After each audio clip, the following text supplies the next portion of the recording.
Trump just set off an economic disruption. So the question is, who will be affected first? The answer might not be who you expect.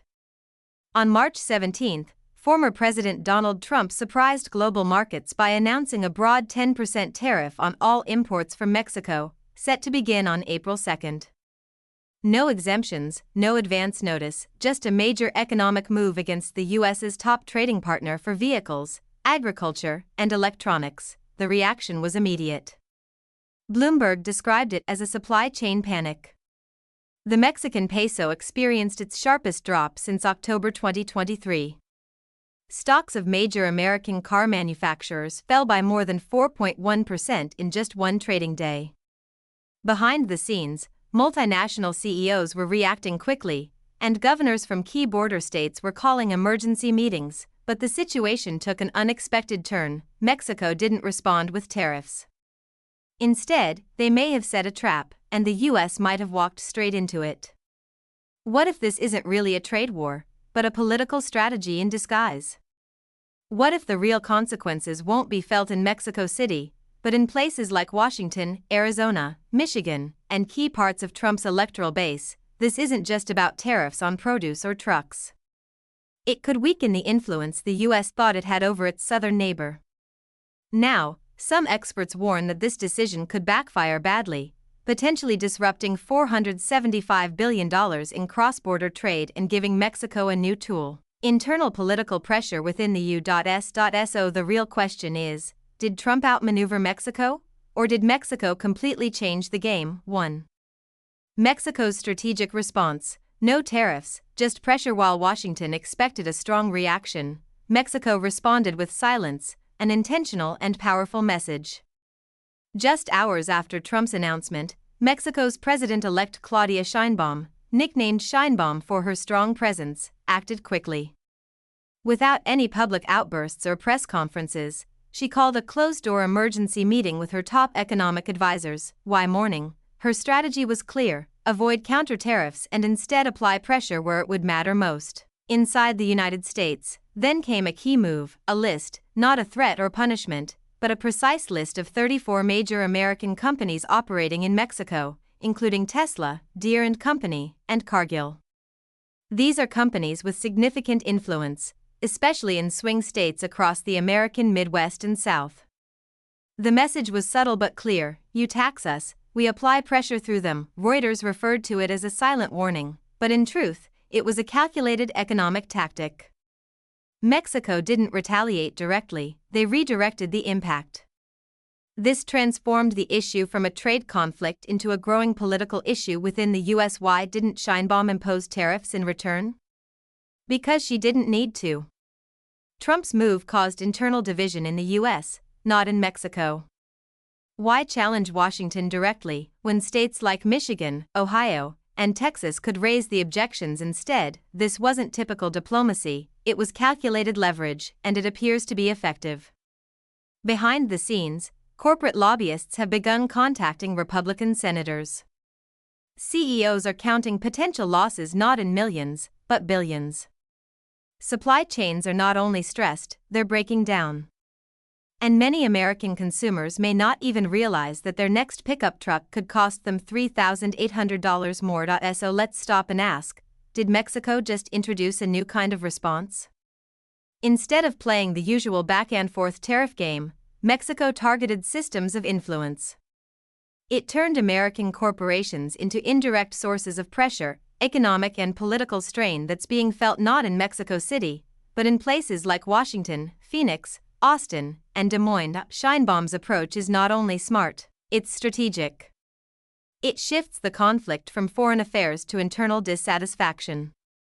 If this strategy spreads, it could change how other countries respond to economic pressure from the U.S., using economic ties not to become more dependent, but to channel consequences back across the border. How long can the U.S. government hold its stance if its own companies start urging a retreat? And more importantly, what happens next? Voters realized that this America First tariff could actually cost them their jobs, savings, and financial stability. The ripple effects began. American CEOs pushed back strongly. By March 19, just 2 days after Trump's tariff announcement, the backlash had reached a boiling point, not from foreign leaders, but from within America's own corporate boardrooms. CEOs of major U.S. companies weren't just concerned, they were angry. Executives from the auto industry, agribusiness, and logistics giants rushed to Capitol Hill. Phone lines were flooded, emails poured into Republican lawmakers' inboxes. This wasn't routine lobbying, it was panic, and for good reason. Early estimates showed that each vehicle assembled with cross-border components would now cost an average of $3,800 more to produce.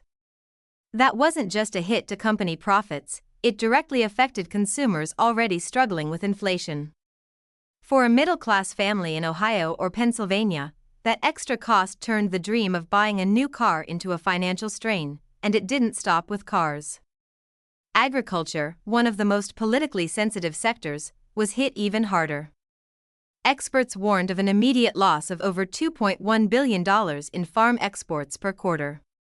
Soybeans, corn, avocados, beef, all caught in the political fallout. The worst part? These weren't future projections, these numbers were already being factored into Q2 financial reports. What did this mean politically? It meant the very states Trump needed to win were watching their largest employers and export sectors suffer. Republican lawmakers, many of whom were elected on promises of economic growth and deregulation, now faced pressure from both business leaders and voters demanding fast answers. Then, just as Washington thought the damage was contained, Canada responded. North of the border, Canadian officials were caught off guard. Nearly 70% of Canada's auto exports pass through the US-Mexico corridor.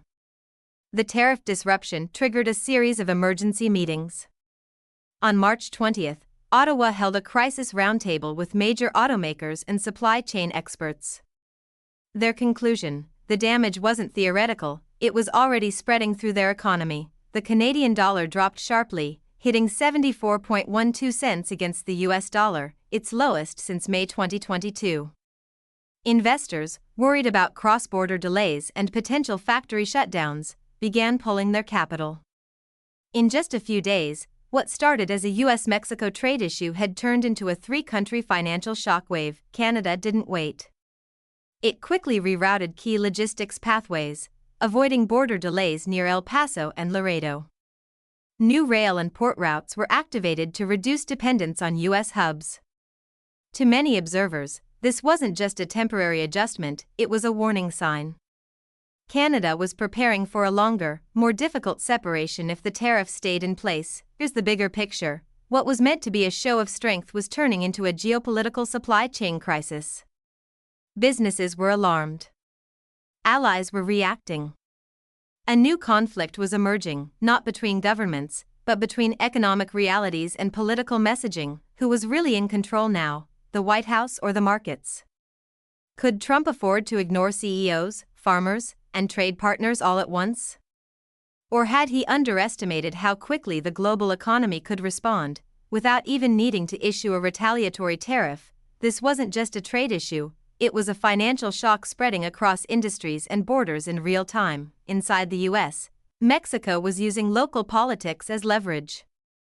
Behind the headlines, something far more strategic, and potentially risky, was happening. Since early 2024, Mexico had been quietly integrating itself into the US political system, not through embassies or trade talks, but through more subtle means: state legislatures, farm lobbies, and manufacturing groups. It started quietly, some meetings here, a few calls there. But by the time Trump announced the 10% tariff, Mexico had already built direct communication with an increasing number of agricultural groups and local lawmakers in states like Texas, Iowa, Michigan, and Nebraska. These weren't just Republican or Democratic states, they were swing states, heartland economies, and key parts of Trump's electoral base. And Mexico knew exactly where to apply pressure. Within days of the tariff announcement, Mexico's economic representatives, operating discreetly, proposed what they called economic defense agreements with several U.S. states. The concept was radical. These deals weren't made with Washington, but directly with individual states. The goal was to establish localized economic partnerships that could bypass or reduce the impact of federal trade disruptions. If Washington turned hostile, Mexico wanted to ensure that Austin, Lansing, and Des Moines wouldn't simply follow along. It worked. Organizations like the Texas Corn Producers and the Michigan Manufacturers Association didn't just voice opposition, they issued public, serious warnings. They cautioned that tariffs could destabilize the U.S. food supply, disrupt energy and manufacturing, and risk sparking inflation across industries that couldn't handle it.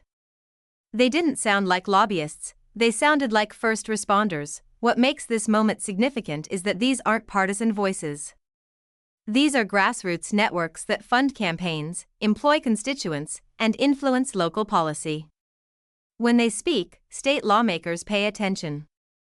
And when enough state lawmakers grow concerned, senators in Washington start to reconsider their positions. Mexico's strategy isn't just economic, it's a form of diplomatic disruption.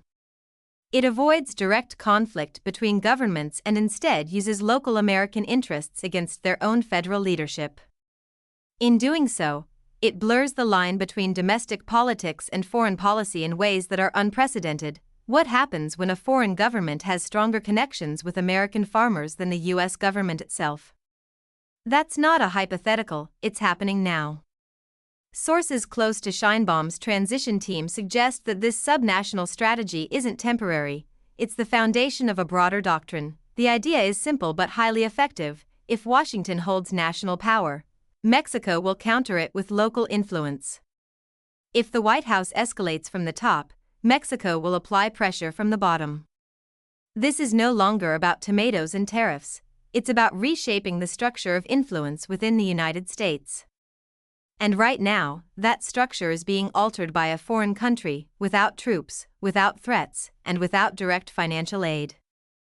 Just trade relationships, economic necessity, and local unrest. It's quiet, it's subtle, but it's effective. The question is, how long before America's divided political system becomes a target for every foreign government seeking influence? Is this the future of asymmetric influence? More importantly, is Trump's tariff not only causing economic backlash but also opening the door to foreign influence campaigns that operate legally, locally, and beyond Washington's control? Trade as a weapon. Mexico's quiet political strike. Mexico is no longer just reacting, it's changing the rules of economic confrontation. No missiles. No retaliatory tariffs. Just deliberate, strategic disruption through trade channels and voting districts. While many expected Mexico to retaliate with its own tariffs or dramatic appeals to the WTO, President-elect Claudia Sheinbaum took a completely different approach. What some analysts now call geoeconomic insurgency. Her strategy doesn't involve punishing U.S. goods. Instead, it uses the U.S. dependence on Mexican production and turns it inward.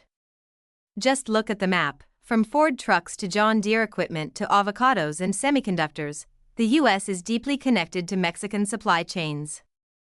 This isn't just about imports, it's about where things are made, and who gets hurt when that process is disrupted. Mexico realized it didn't need to shut down ports or impose taxes. It only needed to remind the U.S. that every border disruption affects key battleground states. Why confront the federal government when you can pressure the people it relies on for re-election? Sheinbaum's team focused on the most politically vulnerable areas in the U.S., swing states with high economic dependence on Mexican production. Michigan, Pennsylvania, Arizona, and even Georgia. These aren't just logistics hubs, they're crucial to U.S. electoral politics, and Mexico's message was clear. Supporting Trump's tariffs means supporting layoffs, price increases, and broken supply chains in your own district. Kenneth Smith Ramos, former NAFTA negotiator and one of Mexico's top trade experts, put it this way: the power doesn't lie in the goods themselves, it's in where they're made and who feels the impact. In other words, the battlefield has shifted from ports and customs offices to town halls and campaign donation lists. This isn't traditional economic retaliation. It's targeted political pressure through domestic systems.